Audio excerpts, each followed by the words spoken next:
성경 뼈대 세우기 24번째 시간입니다. 자, 지난번에 이어서 오늘도 역시 다니엘서와 또 요한계시록에 있는 마지막 때가 우리에게 어떻게 도래하는가에 대해서 한번 살펴보기를 원합니다.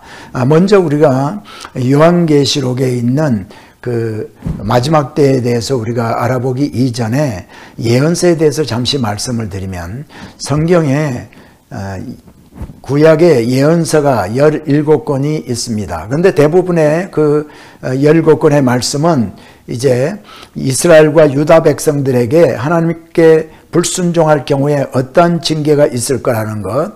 자, 그런데 대부분의 예언서는 이중성이 있습니다. 그래서 우리가 이것을 이중 예언이다 그렇게 얘기를 합니다. 첫 번째 예언은 이스라엘 백성들, 유다 백성들에게 그들이 하나님 말씀에 불순종할 때 그들이 당할 그 징계를 이제 직접적으로 그들에게 말씀하신 것이고요. 그 다음에 오늘날 우리가 그 예언서를 읽는 우리들에게는 그때 당시를 살던 사람들에게 주신 예언의 말씀을 오늘날 우리가 마지막 때를 살고 있는 우리들에게 주시는 말씀으로, 그래서 세상 끝날에 어떠한 일들이 우리에게 일어날 것인가 하는 것을 보여주고 있는 예언의 말씀이다, 이렇게 설명할 수가 있습니다. 그래서 이중 예언이다.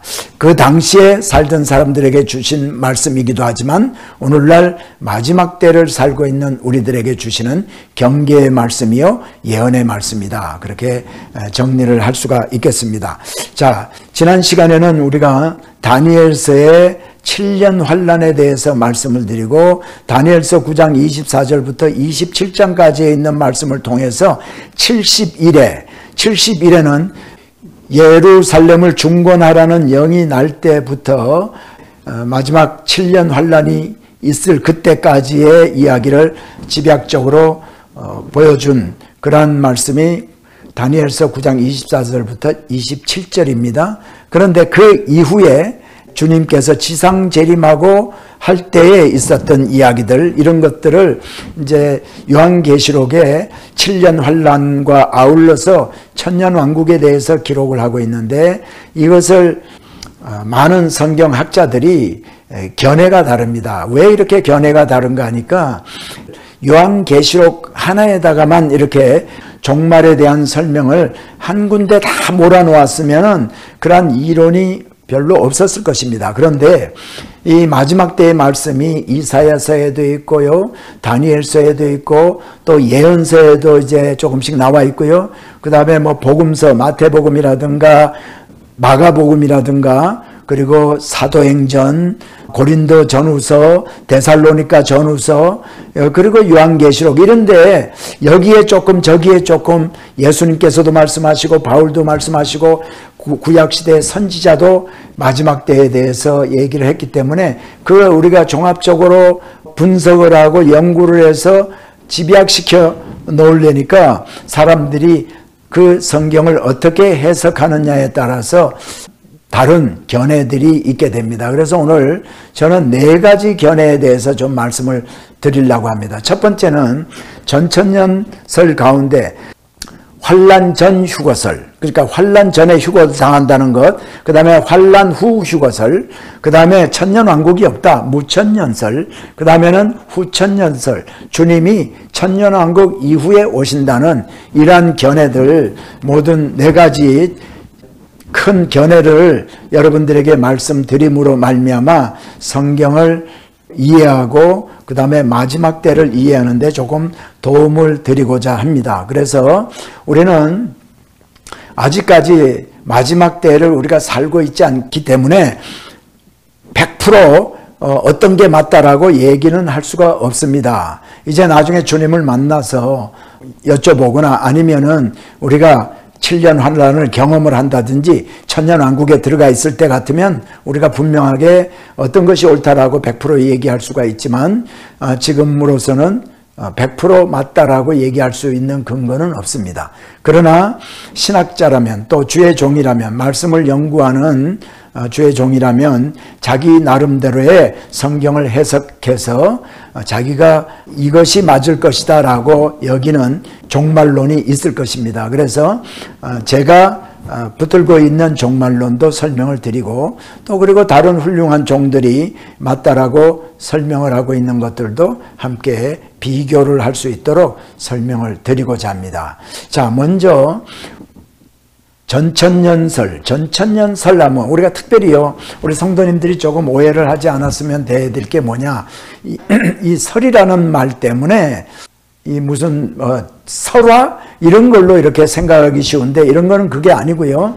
이론입니다. 이론. 그래서 이 종말론을 어떤 이론으로 설명을 하고 있는가 하는 거죠. 그래서 전천년설 하면 주님이 천년왕국 이전에 오신다. 그거 다 전천년설입니다. 근데 그게 두 가지로 나눠집니다. 하나는 7년 대환란 전에 주님이 오신다거나 또 7년 환란 후에 주님이 오신다거나 이 두 가지로 갈라지게 됩니다. 근데 먼저 전천년설입니다. 자, 이 전천년설을 주장하는 사람은 요한계시록을 문자적으로 해석하는 사람입니다.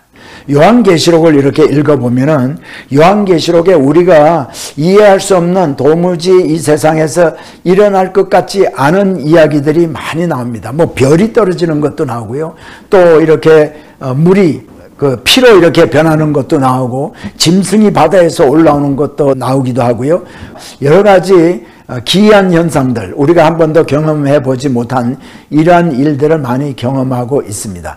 그러므로 말미암아 사람들이 이런 일들이 어떻게 일어날 수 있겠나 이렇게 얘기하는 사람들이 있죠. 근데 문자적으로 특별히 성경을 상징적으로 해석할 근거가 없는 것들은 문자적으로 해석하는 사람들이 바로 전천년설을 주장하게 되는 겁니다. 그리고 이제 여기에 다니엘서에서도 나오는 마지막 한 일해 동안에 있을 이야기, 한 일해 7년 동안에 있을 이야기가 바로 뭔가 하면 7년 환란이거든요. 7년 환란기. 그래서 이 요한계시록에도 보면은 7년 환란기 동안에 7가지 인의 재앙을 설명하고 있고 7가지 나팔의 재앙이 나오고 또 7가지 대접의 재앙이 나옵니다.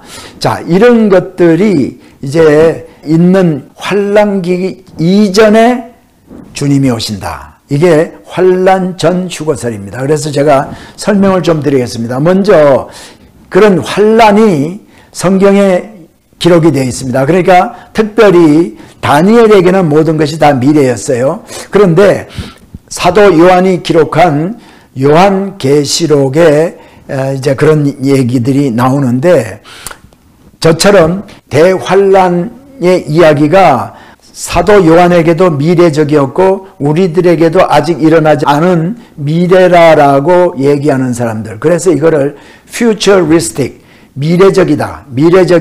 아직까지 일어나지 않았다. 요한계시록에 있는 이야기들은 아직까지 일어나지 않았다. 거기서 보면은 요한계시록 1장 19절인가요? 거기 보면 내가 본 것과 지금 있는 일과 이제 앞으로 장차 일어날 일을 네가 기록하라라고 얘기하지 않습니까? 그래서 네가 본 것, 주님께서 보여주신 그 환상들, 그리고 지금 있는 일, 7교회에다가 주신 말씀들, 그리고 나머지 있는 부분들은 앞으로 일어날 일들이거든요. 그걸 기록하라고 그랬는데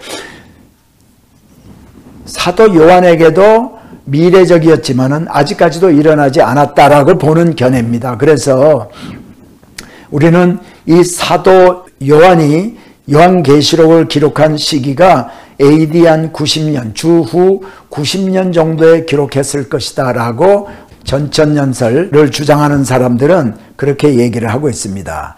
요한에게도 미래적이었지만 우리에게도 미래적이다 라고 주장하는 사람들, 이 전천년설을 이제 주장을 하고 있습니다. 자, 데살로니가 전서에 나오는 것처럼 주님이 천사장의 나팔 소리가 울려 퍼질 때 자는 자들이 일어난다. 살아있는 자들과 결단코 자는 자들보다 앞서지 못한다라고 얘기를 하고 있어요. 그 자는 자란 저번에도 말씀드렸지만 주 안에서 죽은 모든 하나님의 백성들입니다. 그래서 그 사람들이 부활을 하게 되고요. 그리고 살아서 주님이 공중재림한 것을 경험하는 자들은 휴거를 당하게 됩니다. 들림을 받는 거죠. 그래서 이 땅에는 교회가 없게 되는 겁니다. 그리고 이 땅에서는 7년 환란이 있게 됩니다. 7년 환란. 그래서 이 7년 환란 기간 동안이 다니엘서에서 얘기하는 마지막 한 일에 하고 같은 얘기가 되는 거죠. 그리고 이제 휴거당하고 부활한 성도들이 주님과 함께 혼인잔치를 한다. 7년 동안 혼인잔치를 하는데 혼인잔치가 이거는 이제 비유적으로 우리가 생각을 해야 됩니다. 이스라엘 백성들이 가장 행복한 시기를 혼인 때라고 생각을 하기 때문에 주님과 함께 행복한 삶을 사는 그 기간을 말하는 거죠. 자, 그런데 어디에서 이런 일이 이루어지나 알 수가 없습니다. 그건 성경에서 하나님께서 우리에게 알려주시지 않았기 때문에 우리는 이런 일이 어디에서 있는가를 잘 알지 못합니다. 그러나 7년 후에 이 7년 동안에 지난번에도 말씀드린 것처럼 7가지 인의 재앙, 나팔의 재앙, 대접의 재앙이 있게 되는 거죠. 그래서 대접의 재앙 7개가 쏟아질 때는 이 7년의 마지막 때가 되는 겁니다. 거의 7년이 맞춰져 갈 때. 그래서 이때를 사는 사람들은 이 당시에 일어나는 모든 징조를 보면 세상 마지막 날이 되었구나 하는 것을 알게 된다는 거죠. 자, 그래서 이제 주님이 성도들과 함께 이때 7년 마지막 때에 지상 재림을 하게 됩니다. 이 땅에 가시적으로 주님이 이 땅에 오셔서 1000년 동안 왕노릇 하게 된다. 근데 이제 요때 요한계시록에도 보면은 7년 환란을 거치면서 예수 믿는 사람들이 나오게 됩니다. 이때 예수 믿는 사람들은 이미 다 들림 받았지만은 예수 안 믿던 사람들이 예수를 믿게 되고 이때에 이스라엘 백성들이 14만 4천이 등장하게 돼서 14만 4천이 예수를 증거하고 이제 순교를 하게까지 되는 이야기가 성경에 기록이 되어 있고 그것을 우리가 그렇게 이해를 하면 되겠습니다. 이스라엘 백성들이 구원받을 때가 이때입니다. 이스라엘 백성들을 회복시켜 주실 때가 바로 이때가 되는 거죠. 그래서 이 7년 환란을 겪으면서 순교한 사람들이 이제 부활하게 되고요. 함께 천년왕국으로 들어오게 됩니다. 자, 근데 천년왕국이 이루어지기 바로 직전에 천사가 내려와서 사단을 무저갱에다가 바텀레스 핏, 거기에다가 천사가 사단을 이제 가두어 둡니다. 그래서 이 천년왕국 시절에는 악이 없다. 그래서 선한 일들만 일어나고 악한 일들이 없게 되는 거죠. 그 다음에 천년왕국이 끝났을 때, 천년왕국이 끝날 때 사단이 잠시 노임을 받게 됩니다. 잠시 놓여가지고 사람들을 미혹을 해서 곡과 마곡을 미혹을 해가지고 예수 그리스도께 대적을 하는 그러한 일이 있게 된다라고 성경은 얘기를 하고 있습니다. 계시록 20장 3절 또는 7절부터 10절까지의 그러한 내용이 있죠. 그래서 곡과 마곡이 누구인가 정확하게 설명을 성경에서 하고 있지 않기 때문에 우리는 그것에 대해서는 잘 알 수가 없습니다. 자, 그리고 천년왕국이 다 되었을 때 백보자 심판대가 이제 펼쳐지게 됩니다. 이 최후의 심판을 여기서 하는 거죠. 심판장이 바로 우리 예수 그리스도가 되시겠고, 그리고 이때 모든 사람들이 백보자 심판대 앞에서 심판을 받게 됩니다. 자, 그런데 이때 예수 믿지 않고 죽은 자들이 모두 부활하게 됩니다. 우리는 예수 믿는 사람만 부활하는 걸로 생각하기 쉬운데 그것이 아니고 예수 믿지 않은 사람들도 육신의 부활을 이때 하게 됩니다. 그래서 이들은 예수 믿지 않은 관계로 예수 그리스도를 구세주로 영접하지 않았기 때문에 그들이 천국 백성이 될 수가 없고 하나님의 자녀가 될 수가 없습니다. 그래서 그들의 죄값을 치르게 되는데 죄값이 무엇인가 하면 영원한 불못에 빠지게 됩니다. 영원한 불못. 이 영원한 불못이 바로 우리가 얘기하는 지옥이죠. 그리고 성경은 이 영원한 불못에 빠지는 것을 둘째 사망이다, 그렇게 얘기를 합니다. 그래서 둘째 사망에 참여하지 아니하는 자는 복이 있나니. 자, 우리 예수 믿는 사람들은요, 불신자처럼 육신의 그 사망은 경험할 수가 있습니다. 주님이 이 땅에 공중재림 하시기 전에 우리가 질병으로 또는 나이가 많아서 또는 무슨 사고로 얼마든지 불신자처럼 육신의 사망을 우리가 경험하게 됩니다.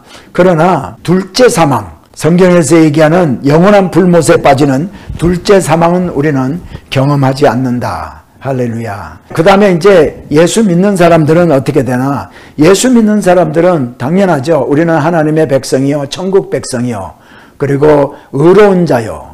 하나님께서 우리를 의롭다고 불러주셨거든요. 물론 우리는 예수 믿고 나서도 새로운 피조물이 되었다고 하지만 우리는 여전히 죄 지을 생각을 하고 죄를 지을 수밖에 없습니다. 그러나 날마다 성화되어서 주님 만나는 날, 우리는 완전히 성화되어서 천국에 들어가서 살게 되는 겁니다. 그래서 우리는 비록 예수 믿고 나서도 잘못들을 이렇게 하면서 살았지만 예수 그리스도의 보혈의 그 공로로 말미암아 우리에게 예비되어 있는 것은 새하늘과 새 땅, 바로 천국입니다. 새 예루살렘에 우리가 들어가게 되는 거죠. 자, 여러분께 보여드리는 이 도표가 환난 전 휴거설입니다. 이것의 특징은 아까도 말씀을 드렸지만 이 성경의 예언을 문자적으로 해석하는 것이다. 그 다음 두 번째는요, 이거하고 달리 환난 후 휴거설. 여기 보세요. 환난이 여기 있지 않습니까? 7년 환난, 7년 환난이 있습니다. 7년 환난 전에 휴거당한다. 그래서 이걸 환난 전 휴거설이라고 그래요. 다음에 보여드릴 것은 환난 후 휴거설입니다. 환난 후. 그 환난 전 휴거설의 특징은 뭐냐? 예수 믿는 사람은 7년 환난을 경험하지 않는다는 겁니다. 자, 여기서 제가 또 한 가지 말씀드리고 싶은 것은 이겁니다. 성경에 보면 두 가지 상반된 이야기를 하는 경우들이 있어요. 하나는 뭐냐? 주님 오실 때를 얘기할 때에 주님은 도적같이 오신다라고 얘기하는 성경 구절도 있고, 너희가 징조를 보면 알지니, 주님 오실 때를 징조를 보면 알 수 있다라고 성경은 또 얘기를 하고 있습니다. 이건 두 가지 다른 거죠. 징조를 보면 알고, 또 하나는 도적같이 오고, 어떻게 이 두 가지가 하나를 설명하는데 이렇게 설명할 수가 있을까? 그래서 어떤 사람들은 이렇게 설명하기도 합니다. 자, 예수 믿지 않는 자들에게는 도적같이 오시게 되는 거지만은 우리가 깨어 있어서 기도하고 예수 믿는 이런 사람들은 그 징조를 보고, 아, 이제는 주님이 올 때가 됐구나, 마지막 때가 되었구나 하는 것을 안다는 거죠. 저는 그게 아니라 성경에 이렇게 두 가지 다른 주님의 오시는 모습을 묘사를 하고 있는 이것은 두 번 주님이 오시는데 한 번은 도적같이 오시고 한 번은 징조를 보면 알 정도로 그렇게 오신다. 그래서 처음에 공중재림할 때는요, 사람들이 시집가고 장가가고, 한 사람은 농사를 짓고 밭을 메고, 한 사람은 잠을 자고, 한 사람은 일을 하고, 이럴 때 안 오시는 줄 알고 있을 때 도적같이 오실 때가 바로 주님이 공중재림할 때다. 그렇게 보고요. 그 다음에 7년 환난을 겪는 사람, 분명히 7년 환난을 겪으면서는요, 요한계시록에 보면 두 명의 증인이 이제 살해를 당해가지고 길거리에 있는 것을 전 세계 사람들이 다 보게 하고, 또 14만 4천 명이 순교당해서 주님 보좌 앞에 이렇게 나온 모습 같은 것을 이제 묘사를 하고 있습니다. 그런 것을 볼 때 많은 사람들이 7년 환난 가운데서도 예수 믿게 되는 사람들이 많이 나올 줄 압니다. 그러니까요, 7년 환난을 겪으면서 예수 믿는 사람들, 그런 사람들은 이 주님께서 지상 재림할 때 이때 쏟아지는 재앙은 극심한 재앙이거든요. 세상에서 한 번도 경험해 보지 못한 그런 재앙이기 때문에 그런 재앙을 우리가 눈으로 바라보게 되면, 아, 주님 오실 때가 되었구나, 세상 마지막 때가 되었구나 하는 것을 알 수가 있는 거죠. 그래서 주님은 한 번은 도적같이 오시고 한 번은 징조를 보면 알 수 있는 그러한 현상을 보여주면서 주님이 오신다. 이렇게 이해를 하면 되겠습니다. 자, 요 두 번째 보여드리는 그림은 바로 환난 후 휴거설입니다. 환난 후 휴거설. 7년 환난을 예수 믿는 사람도 통과한다는 겁니다. 아까 환난 전 휴거설은 환난 당하기 이전에 교회 예수 믿는 사람들은 모두 들림을 받습니다. 이 땅에 없어요. 그러나 이 환난 후 휴거설을 이제 가르치는 목사님들이나 그러한 교파는 예수 믿는 사람도 환난을 겪는다라고 얘기하는 거죠. 그래서 신부의 영성을 우리가 가져야 되고 이 극심한 환난을 겪으려면 믿음이 있어야 된다라고 얘기를 합니다. 그런데 성경에 보면은요, 이 환난을 주님께서 믿는 사람에게 겪지 않도록 해주겠다는 그러한 약속의 말씀들이 몇 군데가 있거든요. 그래서 저는 예수 믿고 구원받은 하나님의 자녀들은 환난을 통과하지 않는다라고 믿습니다. 자, 그래서 환난을 통과하는 사람들, 7년 환난을 통과합니다. 예수 믿는 사람이나 예수 믿지 않는 사람이나. 그러다가 주님이 공중에 재림합니다. 이 공중에 재림할 때 예수 믿는 사람들도 이제 휴거를 당하고 또 예수 믿고 죽은 사람들도 다 부활을 해서 이제 이 땅에 바로 주님과 함께 지상 재림을 하게 된다. 자, 그래서 이 땅에 이유는 거의 같습니다. 지상 재림하고 천년 왕국이 펼쳐지게 되고, 아까 환난 전 휴거설이나 다름없이 천년 왕국 펼쳐지기 바로 직전에 천사들이 내려와서 사단을 무저갱에다 가두고, 그 다음에 또 나중에 사단이 잠시 활동하고, 모두가 같습니다. 자, 최후의 심판 때가 펼쳐졌을 때 불신자들이 부활을 하고 둘째 사망인 영원한 불못의 저들도 빠지게 되고 새하늘 새 땅에 들어가게 된다. 자, 이 환난 후 휴거설을 주장하는 사람들이 왜 환난 후 휴거설을 주장하게 되는가? 자, 이들은 마태복음 24장을 근거로 들고 있습니다. 마태복음 24장. 제가 성경에서 마태복음 24장을 찾아서 여러분에게 읽어드리겠습니다. 제가 여기 말씀을 따로 슬라이드를 만들지는 않았는데요. 자, 마태복음 24장. 마태복음 24장에 보면요, 예수님께서 감람산에서 마지막 때에 대해서 제자들에게 하신 말씀이 있습니다. 3절에 보니까, 24장 3절에 보니까 예수께서 감람산 위에 앉으셨을 때에 제자들이 종영이 와서 가로되 우리에게 이르소서 어느 때에 이런 일이 있겠사오며 또 주의 임하심과 세상 끝에는 무슨 징조가 있사오리까 하고, 이제 마지막 때 어느 때 이 마지막 때에 있을 이런 일들이 징조가 있겠냐라고 물어봅니다. 그랬더니 주님이 많은 말씀을 해주세요. 많은 사람이 내 이름으로 와서 자기가 그리스도라고 하고 난리와 난리 소문이 들려지게 되고, 그러나 그때는 끝이 아니다 아직까지. 그러면서 민족이 민족을, 나라가 나라를 대적하여 일어나겠고 첫째 기근과 지진이 있으리라. 그런데 이것은 바로 재난의, 모든 것이 재난의 시작이다, 이렇게 얘기를 합니다. 그리고 주님께서 9절에 그때 사람들이 너희를 환난에 넘겨주겠으며 너희를 죽이리니 너희가 내 이름을 위하여 모든 민족에게 미움을 받으리라. 자, 그때에 사람들이 너희를 환난에 넘겨주겠다, 그렇게 얘기를 하고 있어요. 이 환난 기간 동안에 너희를 사람들이 환난에 넘겨준다는 거예요. 그리고 너희를 죽이리니, 이렇게 얘기를 하고 있습니다. 그러니까 너희가 내 이름을 위하여 모든 민족에게 미움을 받으리라. 누구에게 얘기했어요? 제자들에게 얘기했습니다. 그러므로 사람들이 얘기하기를, 자, 제자들은 예수 믿는 사람이 아닙니까? 그러니까 예수 믿는 사람이 그 환난 기간 동안에 환난을 겪는다는 얘기를 지금 예수님이 하고 계시지 않느냐. 그러면서 이제 뭐라고 얘기하냐면 그때 많은 사람이 시험에 빠져서 서로 잡아주고 서로 미워하겠으며 쭉 얘기하면서 그러나 끝까지 견디는 자는 구원을 얻으리라. 그러면서요, 이 천국 복음이 모든 민족에게 증거되기 위하여 온 세상에 전파되리니 그제야 끝이 오리라 얘기를 하면서요, 유대에 있는 자들은 산으로 도망을지어다. 지붕 위에 있는 자는 집 안에 있는 물건을 가질러 내려가지 말지어다. 밖에 있는 자는 겉옷을 가질러 뒤로 돌이키지 말지어다 하면서 설명을 쭉 하고 있는 모든 것들이 마치 예수 믿는 사람도 환난을 겪을 것처럼 이렇게 얘기를 하고 계세요. 자, 누구에게 이 얘기를 했어요? 제자들에게 했습니다.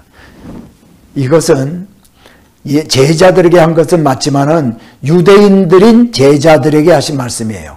자, 유대인들은 7년 환난을 통과합니다. 그리고 이 7년 환난을 통과하면서 유대인들이 구원을 받게 되는 거예요. 그렇기 때문에 교회는 이스라엘의 대치품이 아닙니다. 구약의 이스라엘이 나중에 교회로서 대치가 되는 게 아니고요. 이스라엘은 이스라엘이고 교회는 교회라는 거죠. 그래서요, 오해를 하면 안 되겠다는 거죠. 자, 그래서 제가 이 말씀을 이제 드립니다. 구약의 이스라엘에 대한 예언과 신약의 교회에 대한 그 예언의 구별이 돼야 된다. 달리 말하면 무슨 말인가 하면 하나님의 계획 가운데서 교회가 이스라엘의 자리를 대신하지는 않는다는 겁니다. 그래서 하나님이 이스라엘의 자리를 교회가 대신하지 않게 하고 또 하나님이 이스라엘의 회복에 관해서 하신 약속은 또 그것대로 하나님께서 이루어 주신다는 겁니다. 자, 그것을 우리가 염두에 두고 또 그리고 14만 4천 명도 이스라엘의 신실한 남은 자 전체가 아니라 세계에서 가장 어두운 시기 7년 환난, 그 시간에 그리스도를 위한 증인이라는 그 특별한 임무를 그들에게 부여해서 복음을 전해서 이스라엘 백성들을 구원하게 하는 그러한 충실한 임무를 수행할 사람들이다. 그래서 그들은 7년 환난을 겪으면서 순교를 하게 되는 겁니다. 다시 이제 이 환난 후 휴거설로 돌아갑니다. 그런데 이분들이 주장하는 것은 바로 마태복음 24장에 있는 이 이야기가 제자들에게 한 이야기인데, 유대 백성들인 제자들에게 한 이야기인데 이것을 교회에 주신 이야기로 해석을 합니다. 그래서 이제 환난 통과설 또는 환난 후 휴거설을 주장하게 되는 거죠. 자, 그 다음에는 이겁니다. 후천년설. 후천년설은 바로 주님이 천년왕국 이후에 주님이 오신다. 자, 이것을 주장하는 사람들이 바로 이거 영어로는 프리테리스트 뷰, 과거적인 뷰. 다시 말하면 이 사람들은 사도 요한이 요한계시록을 기록한 것이 AD 67년이나 68년에 기록을 했다. 그래서 요한이 기록할 당시에는 요한계시록에 나오는 각종 어려운 환경이 이제 미래적이었어요. 그러나 2년 후에 이루어졌기 때문에 오늘날 우리에게는 요한계시록에 기록되어 있는 모든 환난에 관한 것들은 과거에 일어났어. 이제는 그런 일이 앞으로 있지가 않아 하고 주장을 하는 겁니다. 자, 이게 과거론자예요. 요한의 천년은 하나님의 시간을 말하는 거다. 그러니까 이 요한이 얘기하는 천년 왕국, 여기 지금 얘기하는 이 천년 왕국은 하나님께서는 천년이 하루 같고 하루가 천년 같다고 했기 때문에 이 천년일 필요가 없어. 그래서 이거는 2000년일 수도 있고 3000년일 수도 있다라고 얘기를 하는 겁니다. 그래서 자, 앞에 제가 말씀드린 것처럼 과거에 다 일어났다. 7년 대환란은 7년 대환란이라기보다는 7년 환란에 일어날 내용들을 기록한 인의 재앙, 나팔의 재앙, 대접의 재앙과 같은 재앙이 벌써 오래전에 다 일어났다라고 확신하는 사람들입니다. 그때부터 이 세상은 주님이 부활 승천하셔서 하나님 보좌의 우편에 계시면서 이 세상을 통치하고 있지 않은가. 그러니까 지금이 바로 킹덤 오브 갓, 하나님의 나라가 지금 이루어지고 있는 것이다. 지금 하나님의 나라를 우리가 살고 있다는 겁니다. 여러분, 어떤 면에서는 맞습니다. 세상에서 일어나는 모든 역사를 주관하시는 분이 우리 주님이세요. 그렇기 때문에 우리가 살고 있는 이 세상이 하나님의 나라다라고도 얘기할 수가 있습니다. 그러나 아직까지는 가시적으로 일어나지 않았습니다. 주님이 이 땅에 오셔서 통치하시는 그 가시적인 하나님의 나라가 이루어지지 않았거든요. 그래서 이것을 우리는 영어로 already not yet, 이미 이루어졌으나 아직까지는 아니다. 이미 아직이라는 신학적인 용어가 있습니다. 그래서 이 사람들은 뭔가 지금 하나님의 나라가 이루어졌고 우리는 지금 하나님의 나라를 살고 있어. 그래서 우리는 복음 전해야 돼. 복음 전하면 세상은 점점 좋아져.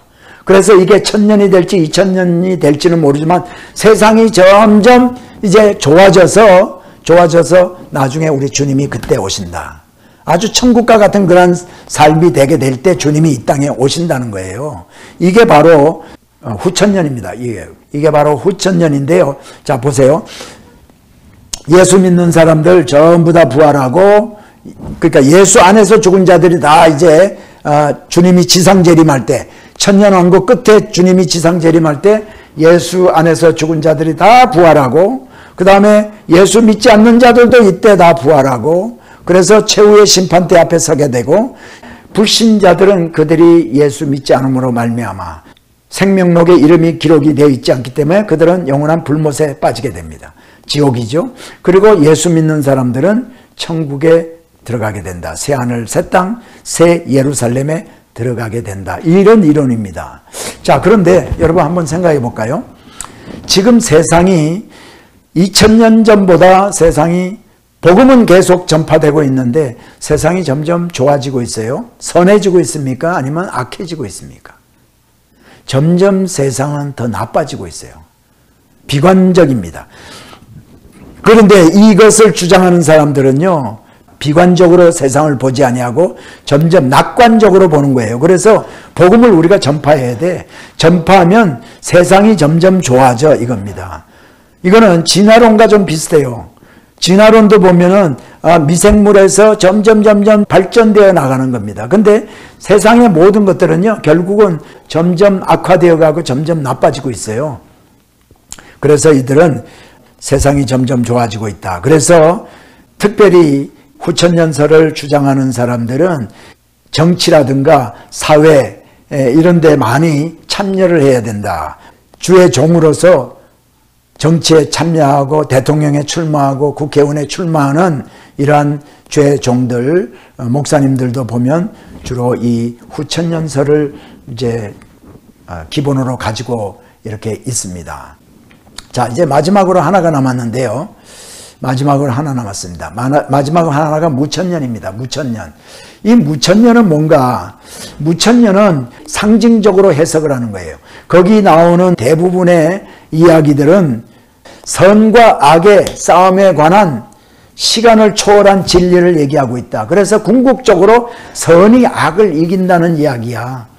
거기 나오는 모든 짐승이 나오고 적그리스도가 나오고 막 하는 이야기를 그렇게 해석을 하는 거예요. 그래서 이거를 관념론적 접근을 하는데 계시록을 그래서 영적으로 또는 상징적으로 해석한다는 점에 있어서 영적 접근이다라고도 부르기도 합니다. 우리는 역사적으로 관련이 있는 것으로 연결을 시킵니다. 앞으로 있을 일로 연결을 시키는 해석 방법들이 있죠. 그런데 직접적인 관련이 없어. 그냥 다만 선과 악의 영원한 갈등을 이제 묘사한 책이 바로 요한계시록이다. 그래서 이 요한계시록을 그렇게 상징적으로 해석을 하기 때문에 일일이 거기에 있는 내용들을 실제 우리 삶에서 일어날 것이라고는 얘기를 하지 않고 그냥 영적으로 그림 언어로 표현한 것이다.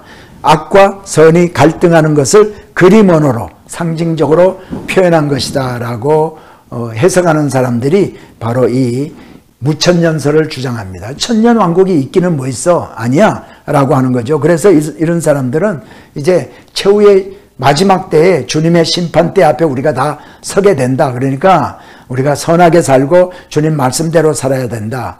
선하게 살고 주님 말씀대로 살아야 되는 건 맞습니다. 그런데 역사적으로 이런 일들이 꼭 일어날 거라고 우리는 그렇게 보는 거죠. 문자적으로 해석하는 사람들은. 자, 그래서 최후의 심판대가 펼쳐지고 예수 안에서 죽은 사람도 부활하고 예수 믿지 않고 죽은 사람도 부활을 하고 그리고 예수 믿지 않는 사람은 지옥 가고 예수 믿는 사람은 새하늘 새 땅 새 예루살렘인 천국에 들어간다. 이것이 이제 무천년설을 주장하는 사람들의 종말론입니다. 자, 이제 요한계시록을 일일이 장마다 설명을 드리고 또 그 패러그래프마다 설명을 우리가 하지는 않았지만 그래도 이제 대충 여러분께서 어떤 비유를 가지고 요한계시록을 읽어야 되겠다는 것, 그리고 또 주의 종들 가운데서도 이런 비유 저런 비유 다른 비유가 있기 때문에 그렇게 설명을 하는구나, 그렇게 해석을 하는구나 하는 것을 조금 이해가 되셨으리라 믿습니다. 근데 또 한 가지 여기서 추가해서 좀 말씀을 드리고 싶은 것은요, 요한계시록을 어떻게 해석하느냐에 따라서 마태복음 또는 뭐 데살로니가 전서에서 휴거라든가 부활이라든가 공중 재림하는 얘기가 나오잖아요. 그러면 이것을 자기 요한계시록을 자기가 무천년적 또는 이제 후천년이다라고 믿고 해석을 하고 이렇게 가르치는 목사님 같으면은 이 앞에 있는 데살로니가 전서 4장에 나오는 이 말씀도 거기에 맞게 해석을 해야 됩니다. 다시 말하면 성경의 전체 66권의 해석이 일관성 있게 해석을 해야 된다는 거죠. 이사야서에 있는 종말에 대한 이야기, 예언의 이야기 같은 거 해석할 때도 계시록을 내가 어떻게 해석하느냐에 따라서 그게 맞아야 된다는 거죠, 다. 그리고 여기 해석할 때는 전천년설을 믿는 사람처럼 해석을 했다가 요한계시록은 또 다른 방법으로 이제 설명을 하고 또 고린도전서에 있는 것은 다른 방법으로 해석하면 안 되겠죠. 그래서 일관된 그런 종말론적으로 해석을 해야 되고, 물론 구원론도 마찬가지입니다. 구원론, 우리가 어떻게 구원받는가에 대해서도 설명을 할 때 창세기라든가 구약에 있는 말씀과 신약에 있는 말씀이 다 일관되게 그렇게 해석을 하고 그렇게 가르쳐야 된다. 가장 중요한 것 중에 하나입니다. 자, 이제 좀 부족하지만 구약 성경은 거의 끝냈습니다. 특별히 역사서 중심으로 마쳤고요. 예언서에 대해서 간단하게 말씀을 드렸고, 또 다니엘서를 우리가 다루면서 요한계시록의 내용까지도 간단히 우리가 다루었습니다. 이제 신약으로 이제 들어가야 되게 됐어요. 신약 편으로 들어가는데, 자, 신약이란 새로운 약속이죠. 신약, 구약, 오래전에 했던 Old Testament, 그 다음에 신약. 자, 그런데 구약에서 하나님은 이스라엘과 새 언약 맺을 것을 이미 약속을 하셨어요. 예수 그리스도가 이 땅에 오셨습니다. 그래서 신약과 구약의 구분이 예수님 이전과 예수님 이후로 나누게 되는 거예요. 그리고 예수님 오시기 이전의 모든 말씀들은 구약이고 예수님 오신 이후는 신약입니다. 그런데 구약에서 특별히 예레미야 31장 31절로부터 34절에 하나님께서 이스라엘과 새 언약을 약속을 했어요. 이스라엘 백성들에게 새 언약을 줄 거다 하고 약속을 하셨습니다. 자, 그래서 그 새 언약인 예수 그리스도가 이 땅에 오시거든요. 그런데 그 새 언약이 예레미야를 통해서 주신 새 언약이 어떤 것인가 한번 본문을 통해서 한번 알아보기를 원합니다. 자, 예레미야서 31장 34절입니다. 제가 읽어드리겠습니다. 나 여호와가 말하노라. 보라, 날이 이르르니 내가 이스라엘 집과 유다 집에 새 언약을 세우리라. 자, 언젠가 그때가 되면 내가 이스라엘과 또 유다, 그러니까 온 이스라엘을 얘기하는 거죠. 이스라엘 집과 유다 집에 새 언약을 내가 그때 세울 거야. 그게 언제? 언제인지 모르죠. 날이 이르면, 그 날이 되면 자, 그러면서 하는 얘기가 32절에 나 여호와가 말하노라 이 언약은 내가 그들의 열조의 손을 잡고 애굽 땅에서 인도하여 내던 날에 세운 것과 같이 아니할 것은. 자, 여러분, 그들의 열조, 이스라엘과 유다 지파의 유다 백성들의 열조, 그러니까 누구예요? 모세와 또 여호수아를 포함한 그 당시를 살던 그 이스라엘 백성들의 조상들과 손을 잡고 애굽 땅에서 인도해 내왔어요. 출애굽한 것을 얘기합니다. 그때 세운 것과 같이 아니하다.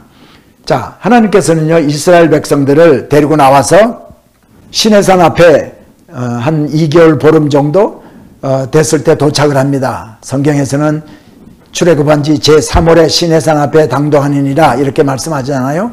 자, 3월에 도착했습니다. 그랬을 때 하나님께서는 모세를 불러서 시내산에 올라오게 하시고 40일 동안 거기에서 하나님께서 주신 약속의 말씀, 언약이 있죠. 율법을 주셨어요. 근데 이제는 그 새 언약은 그때 했던 거하고 다르다는 거예요. 왜냐하면 그들은 여기 설명을 하고 있어요. 내가 그들의 남편이 되었어도 그들이 내 언약을 파하였습니다. 그 언약에 불순종했다는 말을 지금 하나님께서 하고 계세요.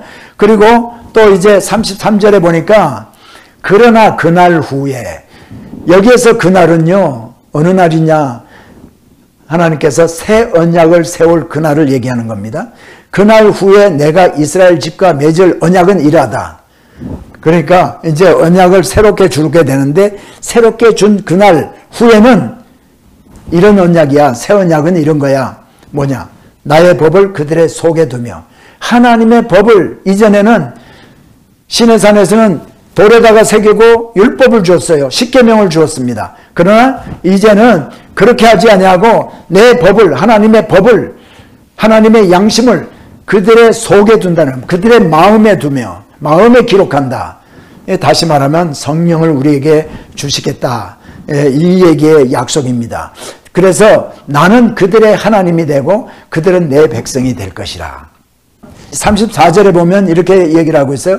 그들이 다시는 각기 이웃과 형제를 가르쳐 이르기를 너는 여호와를 알라 하지 아니하리니, 여호와를 알라고 하지 않는다는 거예요. 말씀을 지키라고 할 필요가 없다는 거예요. 왜냐하면 작은 자로부터 큰 자까지 다 나를 알기 때문에. 우리가 성령을 받게 되면, 하나님의 영이 우리에게 임하시게 되면 그때부터는 하나님이 누구인가를 알고 하나님의 말씀을 쫓아 살고자 하는 마음이 일어난다는 거죠. 자, 그래서 하나님께서 이렇게 말씀하십니다. 내가 그들의 악행을 사하고 다시는 그 죄를 기억하지 아니하리라. 하나님이 우리에게 성령을 부어주셔서 하나님의 법을 우리의 마음에 기록해 주실 그때부터는, 이제는 하나님께서 우리의 죄악을 기억도 하지 아니하시겠다는 겁니다. 이게 새 언약입니다. 새 언약. 이거를 예레미야에게 주셨어요. 이제 새 언약에 대해서 조금 더 깊이 들어가겠습니다. 자, 구약 시대 때는 희생 제물을 하나님 앞에 드려서 그러한 의식을 통해서요 1년간 잠시 연기만 되는 거예요. 그러니까 잠시 죄를 덮어버리는 겁니다. 얼마 동안? 1년 동안. 그런데 이스라엘의 메시아가 바로 이 언약, 새 언약을 실현시킬 분이라는 것을 이제 나중에 알게 되는 거죠. 자, 그리고 하나님이 아브라함에게 주신 언약의 확장이에요. 여러분, 아브라함에게 하나님께서, 나중에 우리가 한번 더 살펴보겠지만, 그러지 말고 지금 살펴보죠. 창세기 12장에 보면 되죠. 아브라함에게 주신 약속이 이겁니다. 내가 너로 큰 민족을 이루게 하고 내게 복을 주어서 네 이름을 창대케 하리라. 너는 복이 될 자. 너를 축복하는 자에게는 내가 복을 내리고 너를 저주하는 자에게는 내가 저주하리니. 그리고 땅의 모든 족속이 너로 말미암아 복을 얻을 것이다. 여러분, 아브라함에게 이 말씀을 해주셨습니다. 땅의 모든 족속이, 이스라엘만이 아니라 모든 족속이 너 아브라함을 통해서 복을 받게 될 것이다. 아브라함이 이거 이해를 했을까요? 어떻게 이것이 이루어지는 것을 아브라함이 상상이나 했겠습니까? 근데 이것이 이루어지는 게 바로 예수 그리스도를 통해서, 새 언약을 통해서 이루어지게 되는 거죠. 자, 그래서 우리는 이 새 언약은 아브라함에게 주신 언약의 확장이다, 그렇게 말씀을 드릴 수가 있어요. 창세기 17장에 보면 보라, 내 언약이 너와 함께 있으니 너는 여러 민족의 아버지가 될지라. 이제 후로는 내 이름을 아브라함이라 하지 아니하고 아브라함이라 하리니 이는 내가 너를 여러 민족의 아버지가 되게 함이니라. 여러분, 이거 아브라함이 이해가 됐을까요? 어떻게 이루어지는지 상상이나 했겠습니까? 근데 이것이 이제 이루어지는 거죠. 누구를 통해서? 메시아이신 예수 그리스도를 통해서 이루어지게 되는 겁니다. 자, 그리고 구약 시대는 이스라엘과 유다만 새 언약의 백성이었어요. 우리 이방인들은 제외됐습니다. 그러나 이제 교회 시대에 주신 이 새 언약은 주로 이방인들에게 적용이 됩니다. 그래서 고린도후서 3장 1절부터 한번 8절까지 읽어볼까요?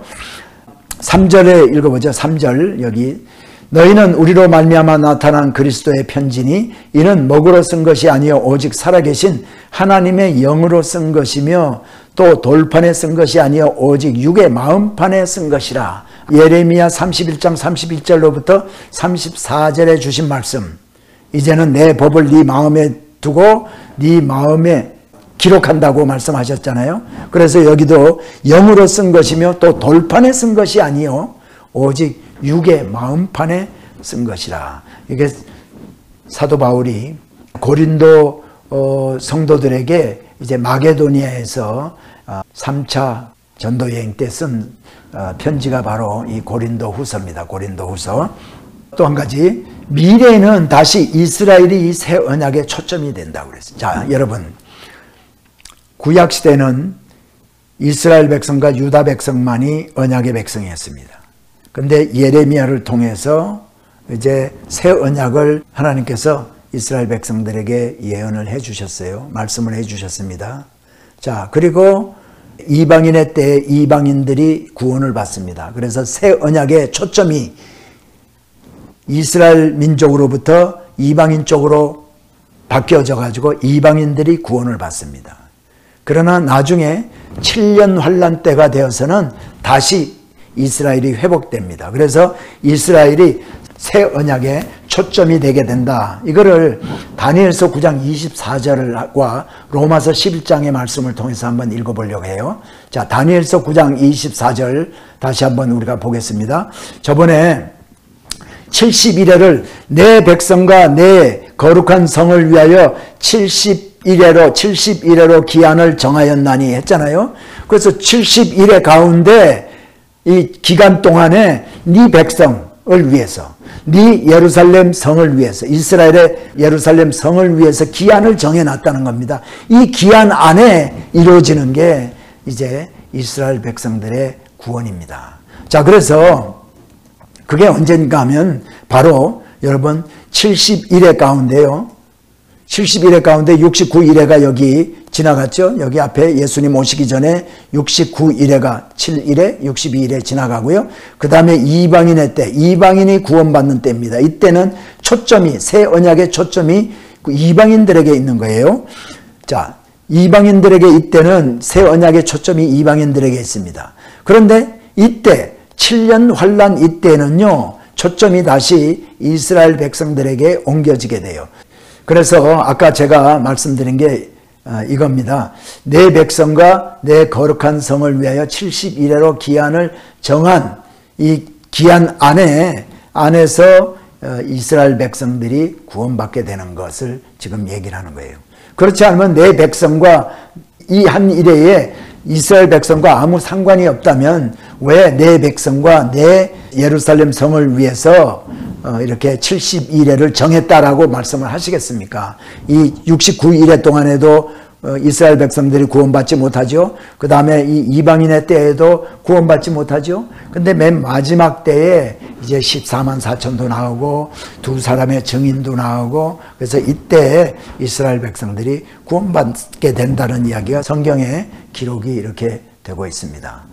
자, 로마서 11장 25절로 27절에도 한번 보죠. 자, 봅시다. 형제들아, 너희가, 이 로마는 로마에 살고 있는 이방인들이지만 또 유대인들이 여기 포함이 되어 있습니다. 그리고 성도들에게 하는 말씀이에요. 형제들아, 너희가 스스로 지혜 있다함을 명키 위하여 이 비밀을 너희가 모르기를 내가 원치 아니하노니, 이 비밀은 이방인의 충만한 수가 들어오기까지 이스라엘의 덜어는 완악하게 된 것이라.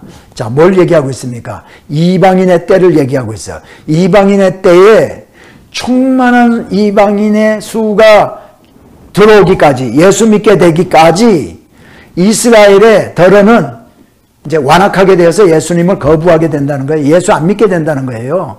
그 얘기를, 그러니까 이방인의 때에는요, 필연적으로 이스라엘 백성들은 예수 잘 안 믿습니다. 완악해서. 그런데 26절에 보니까 그리하여 온 이스라엘이 구원을 얻으리라. 그 후에, 이방인의 때를 지난 그 후에 기록된 바 구원자가 시온에서 오사 야곱에게서 경건치 않은 것을 돌이키겠고 내가 저희 죄를 없이 할 때에 저희에게 이루어질 내 언약이 이것이라. 저희 죄를 없이 할 때, 이때가 어느 때냐? 아까 제가 다니엘서 9장 24절로 27절 가운데 읽어드렸던 내 죄가 영속되며 했던 말씀이 있죠. 그 말씀이 바로 이때 이루어지기 때문에 이때 이스라엘이 구원을 얻게 된다. 여러분, 이제 좀 이해가 좀 되셨는지 모르겠습니다. 이게 설명이 그렇게 쉬운 게 아니라 어떻게 이해가 좀 되셨는지 모르겠습니다. 자, 그래서 자, 여기까지만 하고 오늘 말씀을 마치려고 합니다. 새 언약의 시작이 바로 예수님이 이 땅에 오셔서부터 새 언약이 시작이 되는 거예요. 그래서 복음서가 이제 새 언약의 시작을 얘기를 알려주고 있고, 그 다음에 새 언약의 선포, 이 새 언약이 무엇인가? 새 언약의 시작은 예수 그리스도로부터 시작이 되었고, 이제 사도들이 그 새 언약을 선포를 하는 거예요. 그리고 새 언약의 설명이 무언가? 서신서입니다. 우리가 이렇게 정리를 하고 보면 좀 이렇게 이해가, 앞으로 이제 신약 성경을 이제 읽으면서 이해가 이제 되리라 봅니다. 자, 그래서 이번에 제가 성경 공부를 할 때 주로 세 분야를 함께 다루려고 합니다. 복음서, 그 다음에 사도행전, 그리고 새 언약의 설명인 서신서 가운데서 사도 바울 서신서 13권을 중심으로 공부를 하려고 합니다. 이미 요한계시록은 말씀을 드렸기 때문에 이제 그래서 복음서, 그 다음에 사도행전, 서신서 13권을 함께 공부를 할 겁니다. 그래서 여러분 25강도 기대를 하시고요. 오늘 공부하시느라고 수고 많이 하셨습니다. 이제 25강을 기대하시고 또 25강에서 여러분 뵙기를 원합니다. 지금까지 공부 열심히 해오신 여러 성도님들께 너무나 감사를 드립니다. 주님께서도 무척 기뻐하시리라 믿습니다. 25강에서 뵙겠습니다.